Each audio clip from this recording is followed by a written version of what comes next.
Welcome to the Nurture Small Business Podcast. I'm your host, Denise Cagan, president of the DCA Virtual Business Support. At DCA, we believe in small businesses and the families they support. Learn more at dcavirtual.com. Bloomberg has predicted over a 47% chance of a recession occurring within the next 12 months. Part of this is because of the combination of the inflation, as well as everything has been going on post-pandemic and sluggish logistics. And business owners are really concerned about this. The overall inflation year over year has reached 9.1%. It is the highest it has been since 1981. Today, we're going to talk about recession-proofing your business with Colin Bowman, who is here with us today from Cultivate Advisors. He has advised over 36 businesses in 28 different industries, including a couple that are on the Inc. 500 list of fastest growing companies in North America. Welcome to the show, Colin. Thanks for having me. So I got the pleasure of seeing a presentation that you did a couple of weeks ago about recession-proofing your business. And when I, signed up, I was a bit skeptic about it. And, I thought it might be a little bit more like diversifying your business and things like that. And that wasn't at all what you presented. So if you wouldn't mind, let's start off with the history that you gave us, because I was pretty floored with that. Yeah, that's definitely where I would want to start with it, just because, my experience coming from the franchise world where I ran a bunch of home service franchises to then doing what I'm doing now, which is basically advising kind of like a non-equity business partner, a bunch of different kinds of industries, as you shared. I started in February of 2020. So 1 month after, I switched gears, the pandemic hit. So it was a crazy time to have made that kind of shift.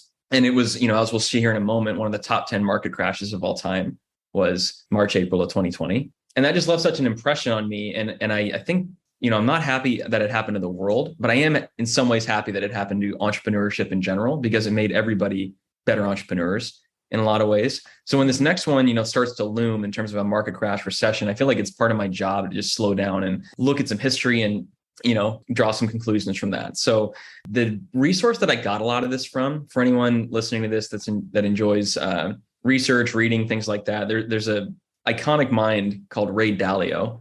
Ray owns a company called Bridgewater in Connecticut, one of the largest hedge funds of all time. And he basically spends all day long looking at economic data. And he's the guy that countries that are in economic crises call to help them get out of that crisis and help them game plan it. So he's to me what I would consider like the authority on this.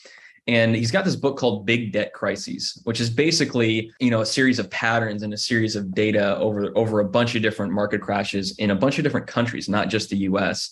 And so, when I was thinking about the recession, I pulled one story that I saw that really kind of resonated with me, that I saw so many parallels between what was happening then and what was happening now, that it just made a big impression. So it was a newspaper article that he has in one of the appendixes of his Big Debt Crises books. And it was in 1926 talking about employee turnover. And it kind of gave this little breakdown of, leading up to that point and what happened there. So basically what he says is this: it was an article that said that from 1919 to 2022, turnover was off the charts high. And the story leading up to that is that from 1915 to 1917, we were experiencing steady growth, just like we were from 2015 to 2020. In 1918, there was a cataclysmic event that stopped the economy, which was the US entering World War I, which froze the economy for a short period of time. And not to mention, there was a pandemic in 1918. There was a Spanish flu of 1918. I think people forget that sometimes. Yeah, I certainly wasn't on front of my mind. So that happened and just, accentuated things further. Anyway, the economy shuts down for a short period of time, and then it surges back. It said that business owners, they couldn't hire employees fast enough. They had their version of the Great Resignation, right around 1920, and people were job hopping all over the place. And then kind of the end of 1920, they experienced at the time a record high inflation of 7%. We just experienced 9.1%, as you brought up. And after that happened, after they had that big spike in inflation, the economy really bottomed out. So people started getting laid off. There was a piece of data that says for salespeople in particular, in 1922, they had an 85% involuntary turnover, which means that the company made the choice for them to leave, not them making that choice. Oh, and by the way, while this was all going on, there was a war in Europe. So I'm reading this and I'm like, I'm reading this and I'm like, am I reading 1922 or am I reading 2022?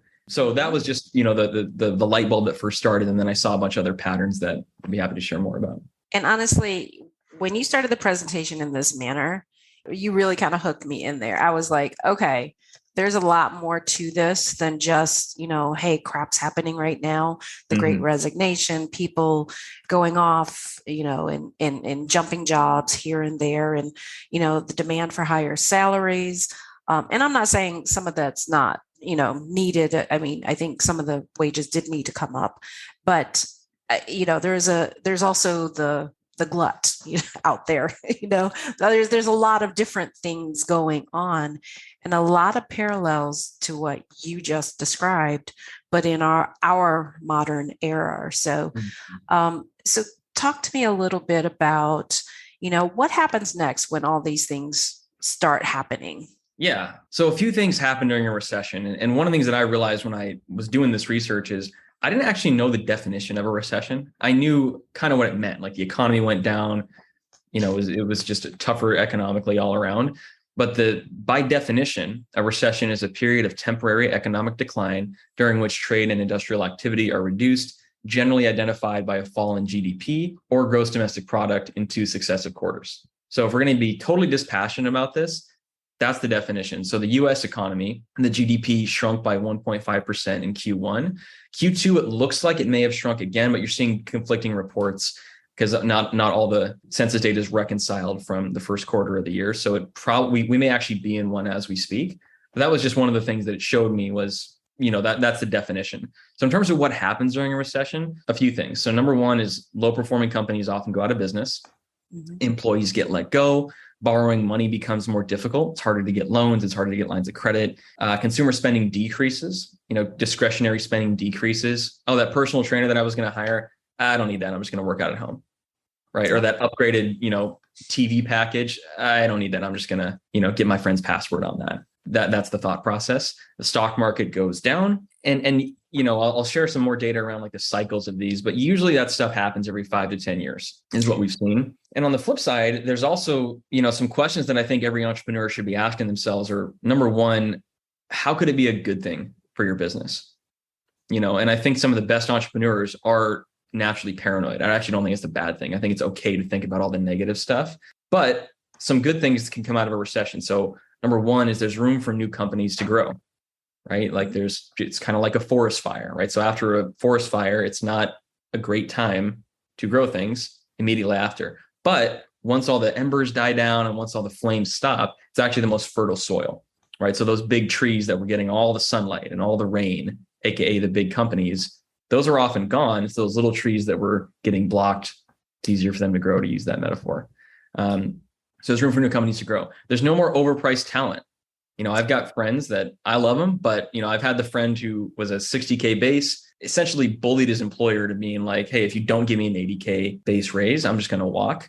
The employer did that. And then he jumped 3 months later to 100K base, and I see that's just one example. I've seen that happen a bunch of different times. The pendulum's going to swing back the other direction. Yeah, I was going to say, hopefully he's not in the tech space because they're already starting to lay off.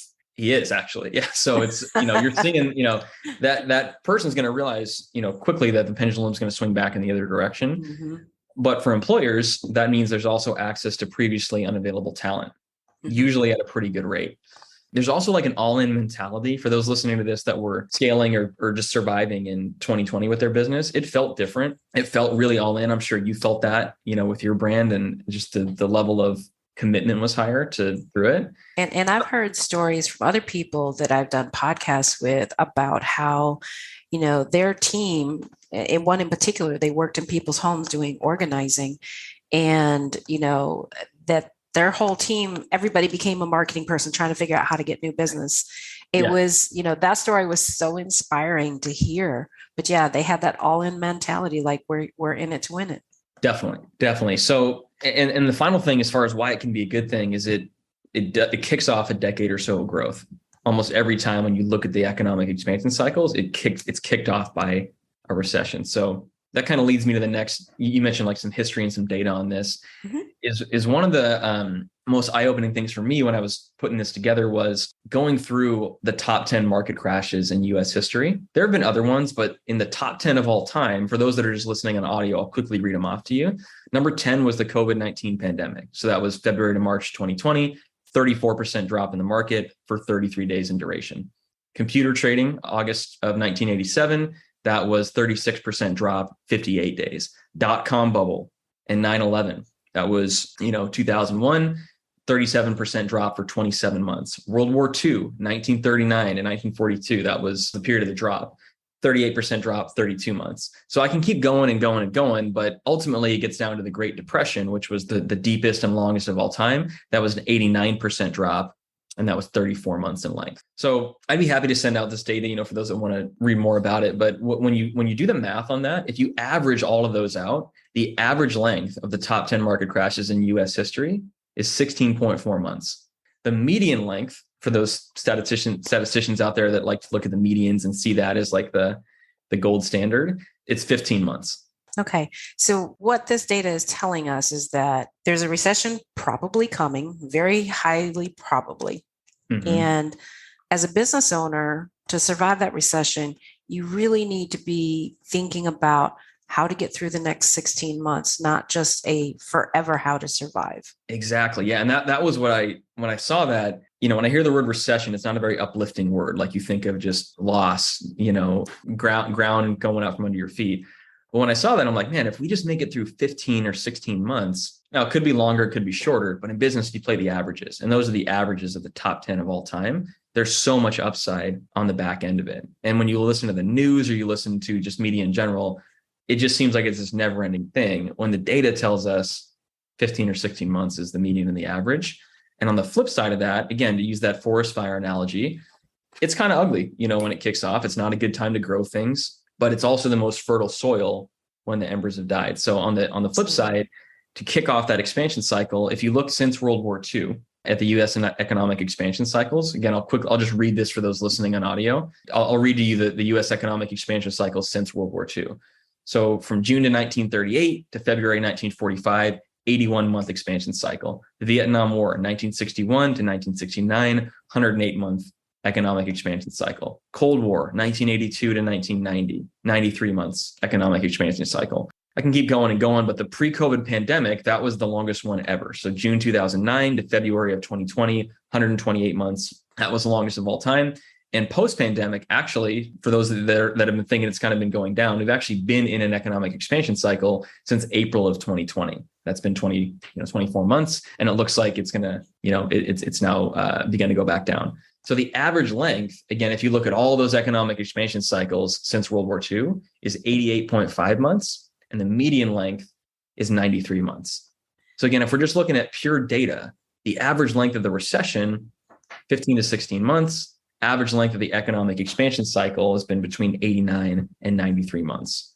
So if you can just make it through that period of downward momentum, there's so much upside on the back end for those that do. And to break it down a little bit simpler, 5 quarters of down and 8 to 10 years of up.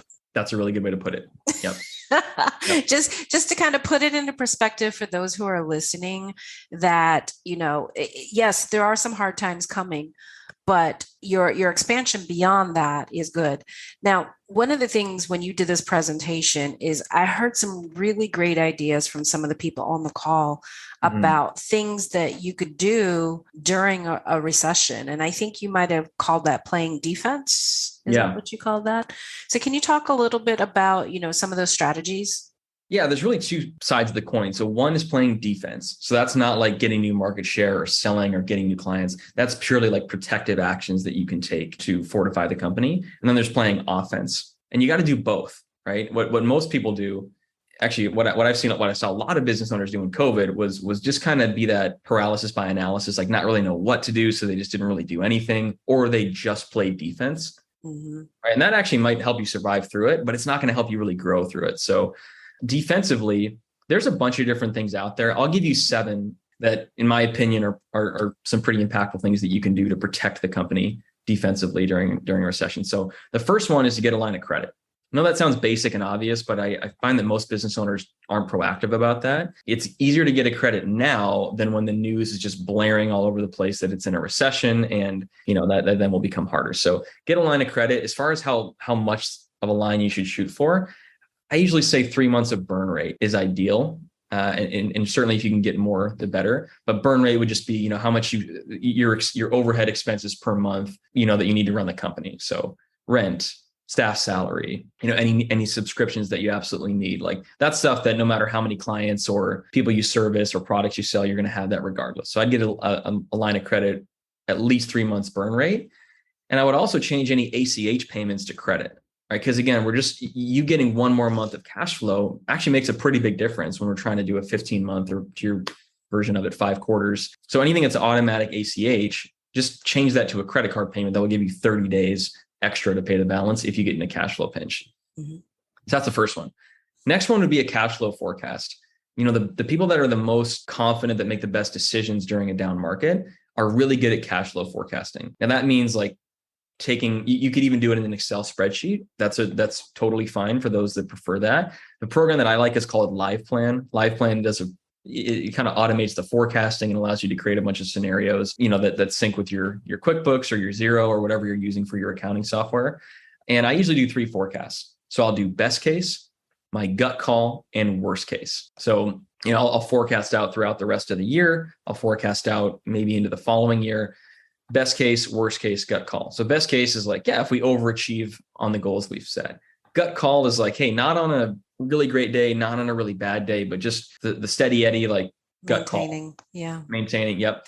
And then worst case would be, you could say something like, if we don't get a single client this month, we worked with some restaurant companies during the pandemic, during COVID in March. Yeah.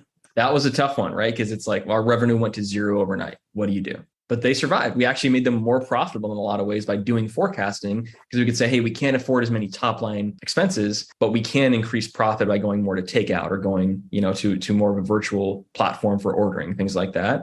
Mm-hmm. But you're not going to know to do that stuff unless you make the forecast. And even if it's an ugly forecast, even if it's like, hey, if we get below this threshold in cash, we have to let go of half our staff. There's something that if you just do it in advance, it makes it easier to do when it comes to the time. And you're just so much more confident than what 90% of business owners are going to do, which is just kind of vaguely think about their numbers, but not see them, visually on paper or in a spreadsheet.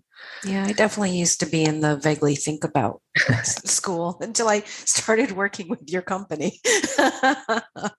Yeah, me too, actually. Like I just, sometimes you need that external person to look at it and help you make decisions. Mm-hmm. And that goes to my next point in the forecast, which would just be having what we call decision triggers. And decision triggers is basically just a cash flow threshold that if cash in the bank falls below this amount, we're going to do this. If cash in the bank falls below this amount, we're going to do this, right? So you kind of pre-plan out, hey, if we get below 3 months burn rate in the bank, we're going to have to let go of this person, or we're going to have to pull out of this office lease that we agreed to, even if it means breaking the lease, right? Stuff like that, just so you have your game plan in advance. That'd be the second one. Next one is reviewing accounts payable, right? So looking at all the things that you pay money for on a regular basis and seeing where you can find some more favorable terms. Often, vendors will offer you longer payment runways in a down economy. They may even offer you a discounted rate, but they're not going to just volunteer that. You're going to have to be the one to initiate that conversation. That's another one is, hey, you guys are probably seeing the same news that I'm seeing. Do you have any flexibility on net payment dates? Or can I buy more in the long term, but get a bit of a break on the rate in the short term? That conversation is really good to have right now. Next one is a SWOT analysis. So that's a classic one that I'm sure many have heard of, but it just stands for strengths, weaknesses, opportunities, and threats. And I'd pull in probably the 2 to 3 best problem solvers, probably some of the key leaders on your team to just do this with you. For those that work with us, so that's part of our jobs as advisors, is to help business owners do SWOT analysis and really have an outside perspective on, here's what I see the strengths as, here's the weaknesses, here's an opportunity we may not be thinking about. And we'll get into this when we go to the offensive side of the coin. Like, here's some things that we may not be thinking about that we could be taking action on. Mm-hmm. And here's a threat, that we need to proact on. So that, again, a lot of good things will just come out of slowing down and doing that exercise. Again, not thinking it, not intellectually understanding it, but really doing the work to do a SWOT analysis will go a long way. So that's my next one. I got a few more for you. It would be continuing down the defensive path, eliminating any discretionary spending. So one of my favorite exercises is to print out someone's P&L with them, or just get on the screen. And I'm sure you do this a lot with some of your clients, but just having them pull their P&L up in a spreadsheet and then going to the margin on one of the sides. And I just like to go starting at the revenue all the way down to the expenses. And I just write the letter R or the letter D next to every line item. So R would be, this brings us revenue. This is something that allows us to generate revenue. And D would be, this is something that we have to use to deliver our service. So we can't deliver our service or our product if we don't spend money on this. And I'll just go through every line of their profit and loss statement. And anything that doesn't have a D or an R next to it is fair game to cut.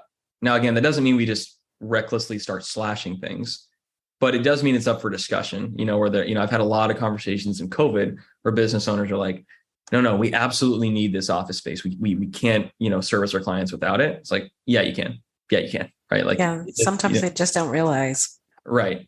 So that's, again, doing the work to visually see this on a profit and loss, like R, hey, this brings us revenue. We can't not, deliver on our service without this. That's fair game to cut. Next one I'd have is kind of in the same vein, but it's just letting go of any non-essential or unproductive staff. Warren Buffett has a famous quote that the best way to recession-proof yourself is just get really good at your job. And I talk to business owners all the time. That's all I do all day long is talk to entrepreneurs. One of the most common talking points is this person that they think they should cut, but they don't want to cut because of, the ripple effects that may have on their team. And again, I don't believe in seeing this as a way to just not care about people and not be human to them. But if you had someone that you kind of been on the fence for in a while, that isn't a great culture add, that isn't a great contributor, sometimes a recession can be the window that you need to let that person go. Absolutely. And then the final one is if you're in a position to do so, and this is not for everybody, but if you're in a position to do so, pay yourself less. I know for I can speak from our own personal experience. Our leadership team, this is when I first started, with the advisory firm that I'm at now. Our leaders came on in April of 2020 and said, "Hey, we're in kind of wartime mode right now, where we're trying to protect the company while doing everything we can to gain market share. We got to set the example. So because it starts with us, we're not going to pay ourselves for 2 months in April and May." And that was probably the best leadership thing they could have done at the time, because it made everybody so committed and so all in to go to bat for the leaders that were doing that. So again, I don't, if you're not able to do that, I don't recommend that, but it can be a really smart thing to do if you are in a position to do so. Yeah. And I think an alternative to that could be, if you have to pay yourself, maybe if raises are due, just not take a raise, and give your team the raise. So, I think there's some other levels of things depending upon where people are in their business that they could definitely do. Great point. Yep. So let's talk a little bit about offense real quick. Offense. Yeah. So this is one where it can be kind of an uncomfortable topic for those that, again, a lot of this happens at a subconscious level, because you're hearing all these things about protect, secure, don't make reckless moves, focus on just fortifying versus growing. I think that feels more natural for us as business owners, to be honest with you. Yeah, definitely. So what sports analogies are pretty played out in business, but you're not going to win the game or cross the finish, whatever metaphor you want to use. You're not going to do that just by playing defense. You have to play offense. So again, I'll go through kind of the same thing, and I'll maybe give a little more context on offensively some things that you can do during a recession. So the first one is I would survey the clients and the current, book of business that you have, and just see where you might be able to optimize or change your value proposition during the recession. So that will do two things. Number one, it'll help you secure your current clients. Just touching base and just, not saying, "Hey, I know there's a recession. Do you want to stay with me?" Like, that's not going to go well. But just touching base and volunteering and saying, "Hey, I'd love some feedback on our product. Would you give me like some real, honest dialogue on what you like, what you don't like?" One of my favorite questions to ask is there any unexpected benefits you got from working with us? I worked with a client that was a CBD manufacturer in Chicago. They did all their business through events. They sold at Lollapalooza, all these big events, and COVID happened. Events got canceled. So the revenue went to almost zero. Then, so what do you do? Well, we had to pivot to e-commerce. We really leaned into e-commerce. But eventually, like when they did this exercise with their clients, they got a bunch of feedback that their favorite thing about working with them was how solid their delivery was, and how they never screwed up orders, and how they always fulfilled at a really high level. And they said, and we're making less CBD because our revenue has dropped. We had this huge factory warehouse type thing that we're using. We could just convert this into a third-party logistics 3PL company. And now, so that company went from being called Half Day CBD, that company still exists, to now the same founders started PackDash. PackDash is a 3PL shipping company. And these are guys that had no experience doing that. And it's a thriving company now. That's so phenomenal. Yeah. So that's just one example. That's a pretty like extreme shift that came from the pandemic of people, giving them feedback on what they liked and didn't like. The answer might just be do nothing different. It might just be don't psych yourself out and just keep selling and doing what you know how to do. That's just one example. So see where you can optimize your value proposition for clients' needs during a down economy. The next one is just retooling your sales and marketing messaging.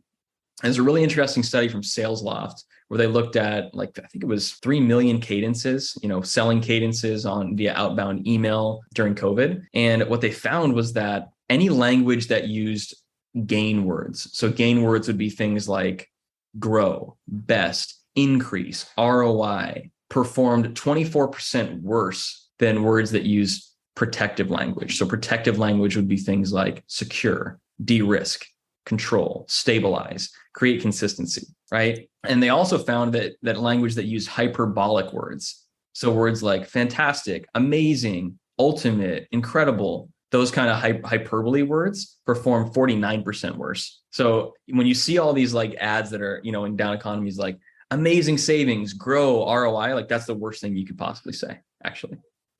That just got me thinking how the defensive activities are protecting our business. It makes sense since, gut feeling is that is what resonates most with us. Mm-hmm. And so it makes sense that defensive words would also, the protective words would resonate most with us. That makes perfect sense. I didn't catch that the first time through the presentation. Yeah, it was really, I needed to see like the actual data around this, but I saw this as well in the work that I had done with a bunch of different brands. For example, I worked with a marketing company, and instead of saying increase your pipeline, they would say secure your pipeline. And it was totally minor tweak, but it was noticeably better. Same thing with a real estate agent, right? Like lots of real estate agents will say things like, get the best value out of your home. No one believes that in the down economy. So instead of saying, get the best value out of your home, they would say, de-risk your home buying process. I love it. Totally, it's not a huge shift, but it made a massive, it sounds subtle, but it's not. It makes a dramatic impact if you change that. So people always ask me like, how do I shift my messaging during down economies? Well, you go to your messaging, you press select all, and then you press delete, and you make new messaging based on a down economy using some of this protective language. And buying is all psychological. So that definitely makes sense. Absolutely. Yeah. So that'd be another offensive thing you can do is change the messaging. Mm-hmm. Next one is, this comes from a guy named Todd Capone. I think he's got a really good framework on the question that we often get during recessions is, should we give discounts? And because clients are going to ask for them. And what I saw a lot of, especially in COVID, is a business owner's client would come to them and be like, can I have a 30% discount on your services? You understand the economy's down. And the response from the business owner would be like, no, but I'll give you 10. And you could kind of tell they didn't really think it through. And it was just sort of a flat-footed, like knee-jerk reaction to it. Mm-hmm. And the framework that I thought was really good that people should be ready for, and you should be kind of practicing this so you can confidently say it when the inevitable happens and you get asked for a discount. It's basically this. It's like, hey, every for-profit company cares about 4 things: how much the customer buys, how fast they pay, how long they commit, and how fast they sign. Pretty much any sales process cares about, how much do you buy, how fast do you pay, how long will you commit for, and how fast they sign. All right. So if somebody asked me for a discount, I wouldn't give them a discount necessarily. I would trade based on one of those things. So for example, if somebody's like, hey, can I have a 10% discount? We're really tight. We want to use your service. We just can't afford it. Be like, hey, thanks for sharing that. I might be able to work with you. So just like any for-profit company, my pricing is based on how much someone buys, how fast they pay me, how long they commit for, and how fast they sign. So if you want me to work with you on the price, which ones of those could you work with me on to make it a win-win? So an example would be like, if your service is now locked in through January, if you can extend that through April and commit to a longer term service, I'll give you a 10% discount because there's value to me in that. Hey, if you sign, in the next 3 days and help me guarantee my cash flow for 3 more months, again, thinking through, we only want to make it through 15 or 16 months. Right. So if somebody guarantees me 3 more months of cash flow, I would work with them on the price on that. Yeah. That makes sense. So I just thought that was a good framework and just kind of being ready for that. So that again, you're not just giving, you resist the urge to just give stuff away for free and you trade based on those pricing pillars. So the learning lesson there is to be prepared with what you are willing to negotiate with. Exactly. Yep. Another one that, again, I saw this happen multiple times during COVID is acquire a competitor at a great price point. Not everyone's in a position to do that, but when you look at some of the iconic brands, Microsoft, Apple, right? Like you hear that over and over again. All those brands started in down economies. A lot of it is because they acquired competitors. It wasn't just organic growth. They bought other companies that then rolled up into their thing. So, I worked with a transportation company that acquired a competitor that had been around for 30 years. They weren't as prepared. They didn't do all the recession proofing stuff we've been talking about. And they acquired them and rolled up a bunch of their clients at a very discounted rate, right? So keeping your ear to the ground, like talking to a business broker whose job is, their full-time job is to look for opportunities on your behalf, can be a really good strategic thing to do. And a couple other ones I'd say would be just seeking out strategic partnerships, right? That allow you to stay, ahead of your ideal client and plug into audiences that really could benefit from what you do versus having to grow a brand new one during a pandemic. So an example is for us, we worked with a lot of banking firm, financial advising firms, like firms that people were coming to for business loans during the down economy. And we would say, hey, we're going to make these companies way more investable because of all the optimizations that we're going to do. Can we present to that group once a quarter or once a month? Right. That was a really easy way to just get in front of a lot of people that were, in line with what we do without having to grow the audience ourselves. And then the final one, and again, this is less of a tactical thing and just more like a strategic play, is finding a group of high-performing entrepreneurs that you can plug into. Like you will definitely do better if you have optimistic, motivated, smart people around you, and you're not just listening to the doom and gloom of a disgruntled employee or a naysaying news analyst. Like whatever that network is, take ownership of it and consistently plug in to get the insights on what's working or not working for them. Absolutely. I have been fortunate enough to be a part of the Goldman Sachs 10,000 Small Business Program. So I plug into network frequently. As a matter of fact, just attended the summit for 2022 and got to meet our legislators. So it's totally worthwhile. I advocate that for all entrepreneurs to find that group that you just mentioned that fits for them. So we're going to go ahead and wrap up. What closing thoughts would you like to leave us with? Couple of things. So one of the questions I often will ask, when we go through this whole process that we just gave a very abbreviated version on with an owner is, what if there is no recession? What if there is no recession? It's like, well, then you just made a great plan and probably got the business a lot better regardless. And you're well more prepared for, when it does come. A lot of the stuff that we share today, you're probably listening to this and be like, yeah, we should be doing this anyway. We should be doing this with or without a recession, but sometimes we need that to kickstart us. And then I guess the final thought I'd leave you with is the question that I posed to the group, for the one that you were on was, why did Kobe Bryant watch the game with the sound off? And the answer was because he didn't want the commentators tainting what he was seeing with his own eyes and shifting his perspective and distracting him from what he was trying to focus on. So I can't tell anybody how to live their life, but you're going to hear a lot of news and a lot of things that are meant to create fear in you and create a level of shock. That's how they get eyeballs and get ratings. I would look at the objective data, and I would look at, the National Bureau of Economic Research is a nonpartisan database that you can get a lot of insight into how the economy is really doing and see some very objective data on that and have a very dispassionate approach of what to do. Focus on the data, focus on the people in your life that are really helping you with that side of things, not on the sensationalized talking head. Perfect. So we'll make sure that in the show notes, we have some of the resources that you mentioned. The National Bureau of Economic Data. Is that the one that you just Economic mentioned? Research. Yep. Economic Research. Okay. So we'll make sure that one's in there for sure. You mentioned several others, but also Colin, how can our listeners get in touch with you? Couple ways. So my email is Colin, COLIN @cultivatedadvisors.com. Connect with me on LinkedIn. And I love talking to small business owners. Again, that's all we do all day long is talk to entrepreneurs. So I feel like our whole purpose is to help the small business community, which is why we're doing this kind of stuff. So if I can be a resource to you, or if I can point you in the direction of someone else who is, happy to do that. Perfect. I really appreciate your time today, Colin. Thank you so much for being here. This was fun. Thank you. Thank you for joining me for today's Nurture Small Business podcast, where the focus is on business growth, technology, and people strategies to help your business thrive.